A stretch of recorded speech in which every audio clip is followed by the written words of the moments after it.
tout le monde, je vous retrouve dans une nouvelle vidéo et aujourd'hui je vous retrouve pour une vidéo mes lectures du moment. Il me semble que je vous avais dit que je vous referais une vidéo mes lectures du moment puisque la dernière que j'ai faite date de plusieurs mois, il me semble 8 ou 9 mois, donc ça commence à faire un moment. Depuis j'ai lu pas mal de choses, enfin pas non plus énormément d'histoires et je vais pas vous parler de tout ce que j'ai lu parce qu'il y a des choses qui remontent à vraiment 3, 4, 5 mois. Je vais vous parler vraiment que des lectures déjà qui m'ont marqué et qui sont plus ou moins récentes.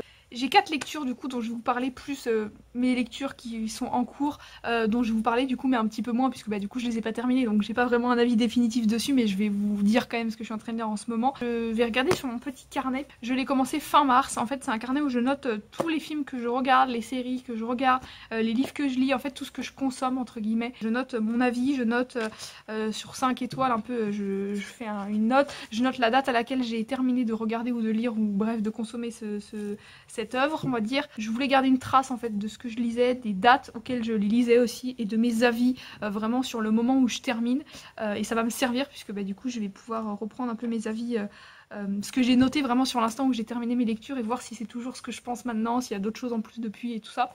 Donc ce qui est sûrement, enfin même de toute évidence mon coup de cœur de l'année 2022, mon coup de cœur de général, puisque en fait c'est un livre dont j'ai entendu parler sur la chaîne de About Estelle, qui est une youtubeuse que j'aime beaucoup, j'en ai déjà parlé plusieurs fois, youtubeuse écriture, lecture, et qui a un de ses livres préférés, peut-être même son livre préféré, je ne sais pas, qui est I'll Give You the Sun, donc que j'ai juste ici, de Jendy Nelson. Je sais pas du tout si je prononce bien les noms des auteurs et des autrices. Elle en avait parlé sur sa chaîne plusieurs fois, et c'est vrai que en fait on a un style de lecture assez similaire, elle et moi. On aime beaucoup les contemporains toutes les deux, et donc c'est vrai que, et la romance, et donc c'est vrai que quand elle en parlait, c'est un livre qui m'attirait beaucoup, et donc je l'ai acheté.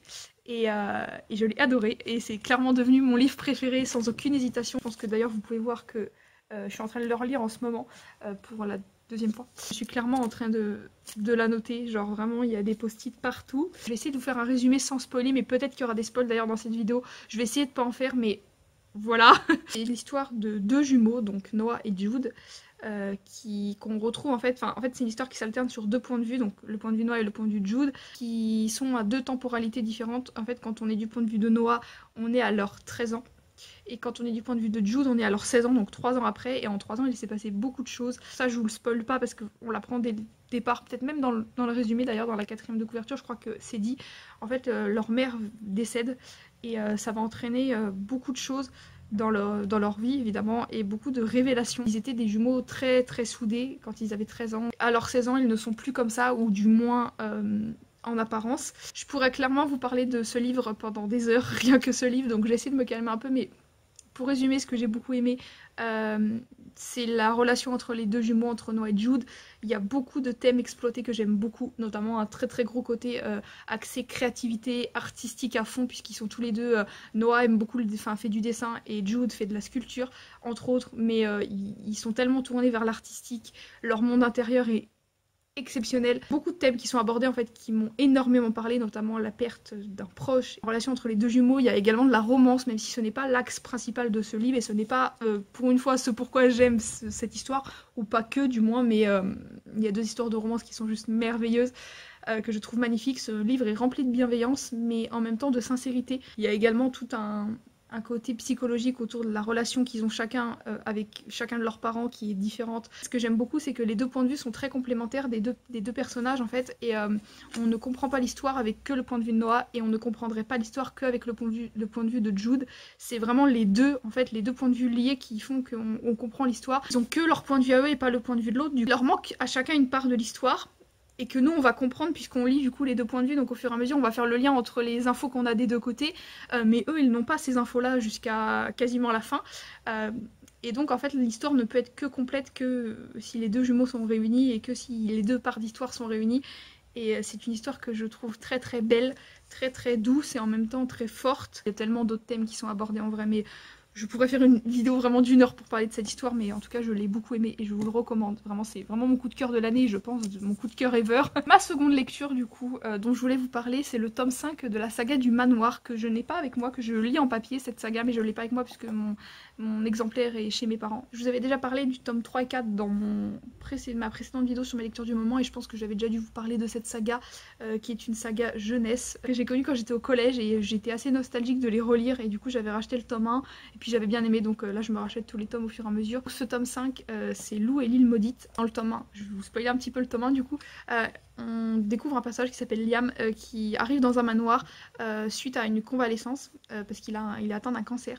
Et en fait, il s'avère au fur et à mesure qu'on apprend que finalement il est mort et qu'en fait ce manoir c'est une sorte d'au-delà, enfin pas d'au-delà justement, mais en fait c'est que des fantômes, c'est comme un accueil pour des fantômes en fin de compte, et où les fantômes arrivent en fait quand ils ont des affaires en suspens qui n'ont pas été résolues et qu'ils ne sont pas prêts à aller dans un monde meilleur ou ailleurs, on va dire, c'est un peu le lieu entre les deux, vous voyez. En fait, à chaque tome, il y a de nouveaux personnages, de nouveaux fantômes du coup qui arrivent, certains sont au courant qu'ils sont morts, d'autres non.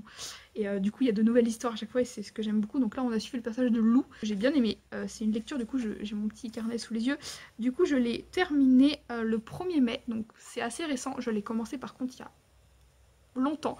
Il est resté très très longtemps sur ma table de chevet, dans ma palle, vraiment très longtemps. Je pense vraiment plusieurs mois. J'ai mis du temps à le lire donc ça m'a un peu freiné aussi, mais j'ai fini par le terminer et je l'ai beaucoup aimé. J'ai mis 3 étoiles sur 5 et j'avais noté mis du temps à le lire mais bien aimé dans l'ensemble. J'ai bien aimé Lou et j'espère la retrouver dans le tome 6 puisque du coup on sait pas trop si à la fin du tome 5 elle est partie ou pas pour un monde meilleur. C'est une bonne lecture malgré que du coup j'ai mis du temps à le lire, donc plus je mettais du temps à lire, plus je repoussais.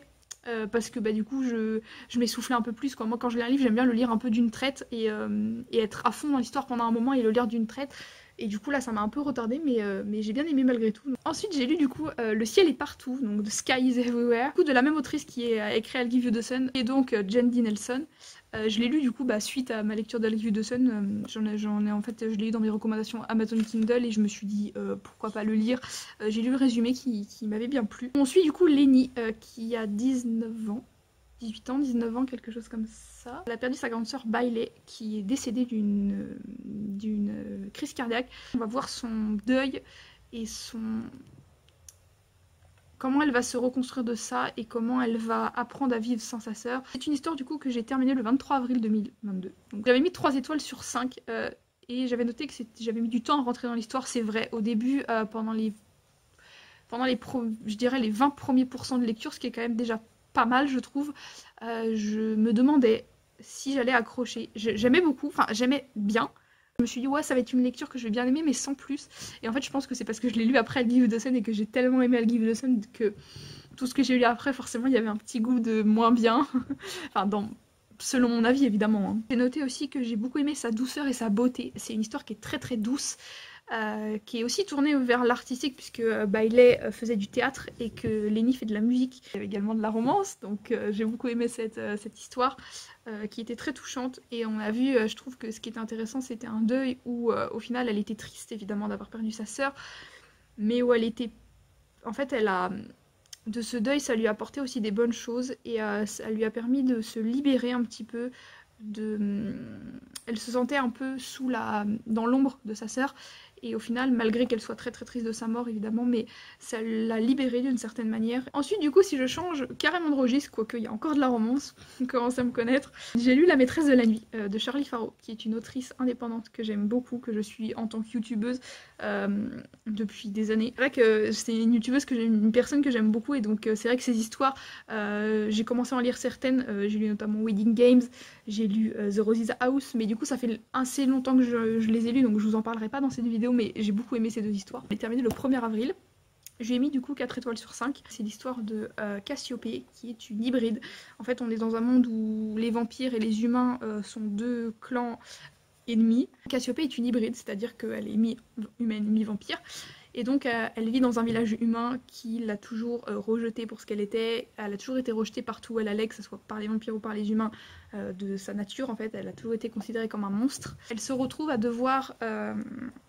devenir la maîtresse d'un des vampires les plus puissants du monde, de leur monde. La mission c'est de devenir sa maîtresse pour le tuer en fait.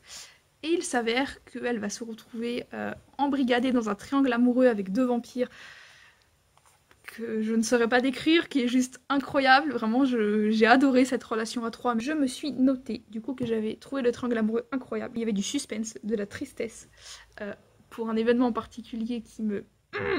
Je suis encore Je l'ai encore au travers de la gorge, donc j'ai beaucoup aimé les 3 personnages, donc Cassiopée, Annabella et Gabriel. J'ai noté que j'avais énormément hâte de lire le tome 2 et étant dans la lecture du tome 2, j'adore toujours autant. Et du coup, donc mes lectures en cours que je n'ai pas terminées, donc il y a le tome 2 du coup de La Maîtresse de la Nuit, donc je vous en ai un petit peu parlé. La même autrice du coup, donc Charlie Faro, j'ai également du coup, j'avais commencé avant en fait de lire La Maîtresse de la Nuit tome 2, j'avais commencé à lire Les Arcanes de Tarot. Je suis à peu près à 20% de lecture, donc je suis qu'au début.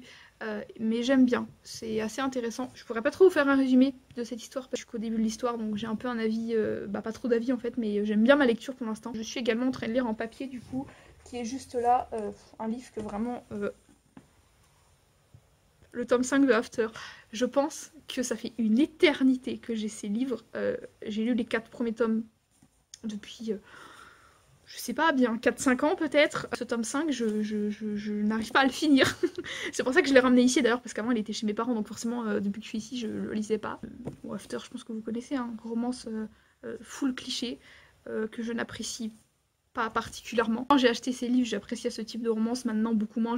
Si je devais, en fait je le lis parce que j'ai lu les 4 premiers et que je veux savoir la fin, mais et puis que je me suis attachée aux 2 personnages aussi, Tessa et Ardine du coup. Donc voilà tout le monde, j'espère que cette vidéo vous aura plu, j'ai énormément parlé, j'espère que cette vidéo vous aura plu. Si c'est le cas, n'hésitez pas à le dire en commentaire si vous connaissez une des histoires dont je vous ai parlé.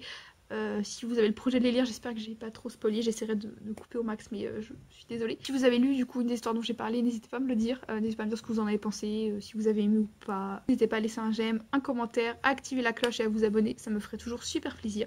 Moi je vous laisse ici, je vous fais plein de gros bisous, et je vous dis à très vite pour une prochaine vidéo. Ciao.